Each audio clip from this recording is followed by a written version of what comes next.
want to make a movie that entertains us, that I would want to see, that doesn't exclude anybody. Oh boy, this is going to be good, I can tell.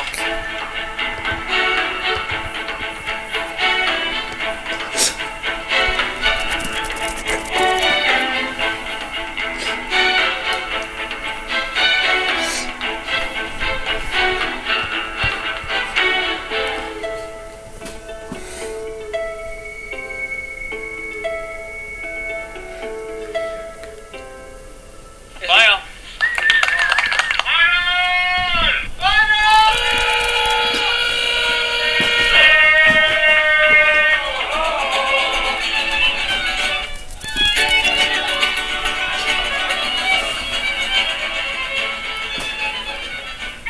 I always believe in research. No matter what the subject matter is, you cannot do enough research because so much believability will come out of what's really there.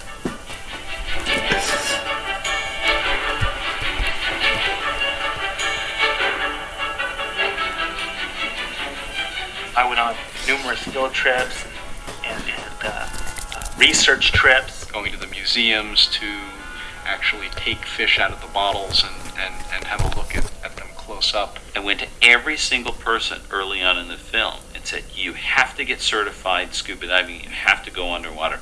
We cannot make a movie about the underwater world without you experiencing it firsthand. The design of the coral reef has been really interesting because we had all taken scuba lessons and gone and looked at the coral reef.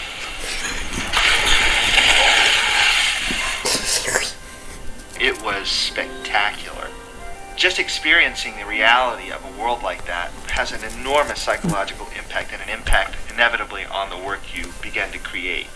People came back just with these eyes like, it was amazing! You know, I said, I told you!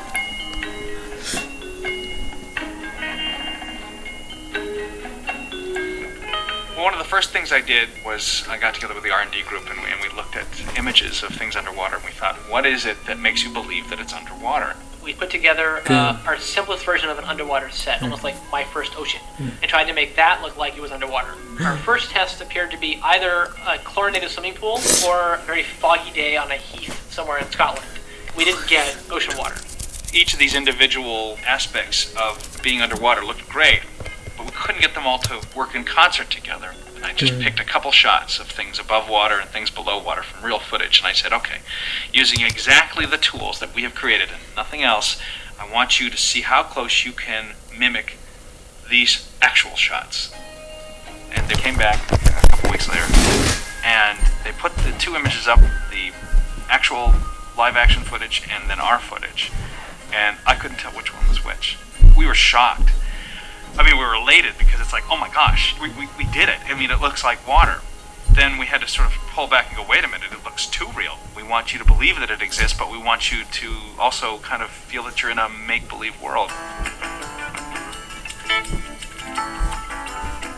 We just push on the story as hard as we can, and we try and buy ourselves as much time as possible to work out every aspect of the story. It's really important for us, sort of at the head of this big pipeline before it gets down to layout and animation and lighting, to work this thing out right.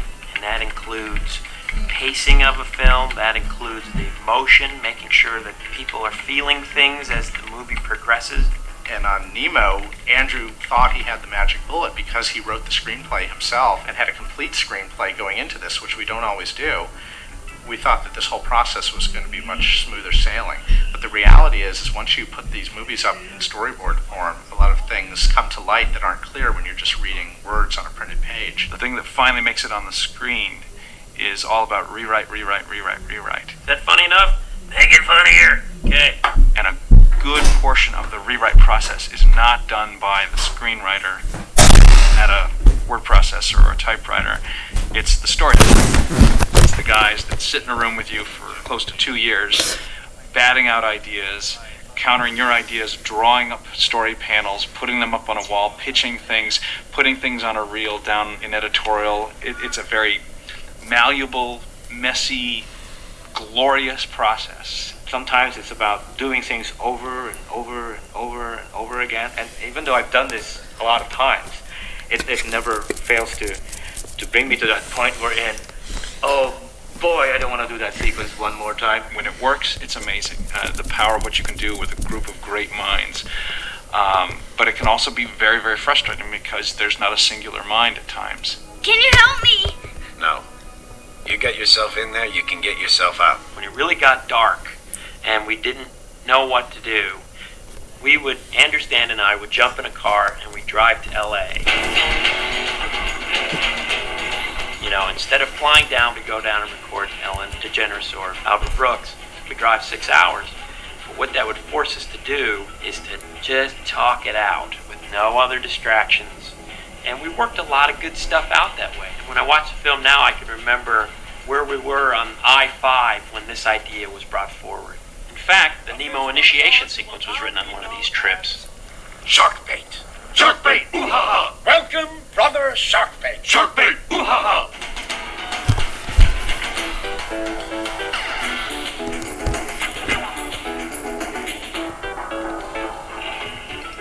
We cut the boards together, Good. dialogue, temp music, Good. temp sound effects. It's very important that the experience of viewing the story reels for the audience is going to approximate the experience of viewing the finished film. Just one point! Good aim! We spent a lot of time, we spent years, in fact, honing this story reel to try to create the best, most solid, entertaining template for the movie. Good aim! What we decided to do was to establish a range of underwater color to track the characters through the film. So with the reef, we start with crystal clear, kind of very light greenish turquoise, and as the film progresses, it gets darker green turquoise, and then black, and then blue, and then as we get closer to Sydney Harbor, it becomes greener.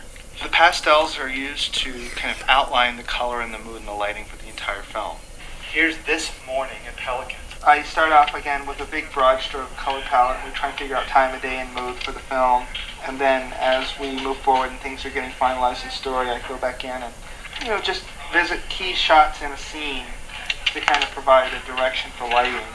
He'll put out the inspiration for what the scene should feel like and how it fits into the whole. We'll scan them in and then she'll take them and she'll balance the colors a little bit. And he'll see it later and it's like, wow, that looks as good as I was hoping it would look, which just makes me feel like $1 million.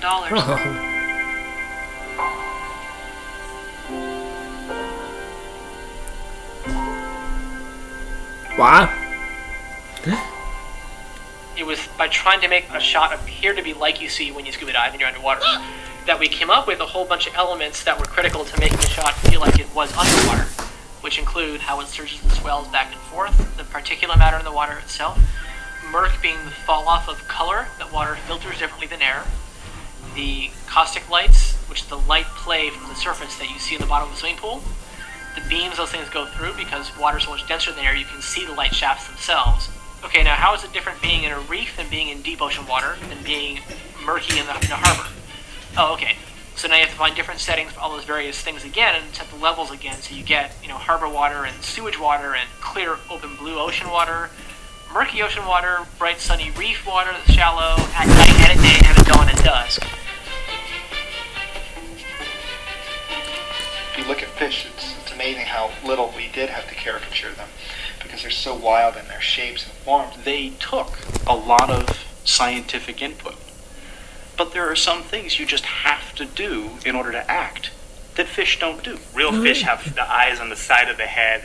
They don't have eyelids, and they don't blink, and they don't talk. So how do you design a fish that is able to talk and emote and everything that the animators are going to want to put in there?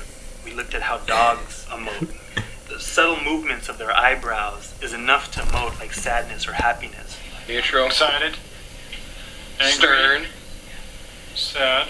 And it's the same thing with these fish designs. We put enough eyebrow mass in there to really get the nuances of emotion. So I basically now have to flesh that design out, start figuring out the details about the fins and the gills and the mouth and the teeth, and turn her around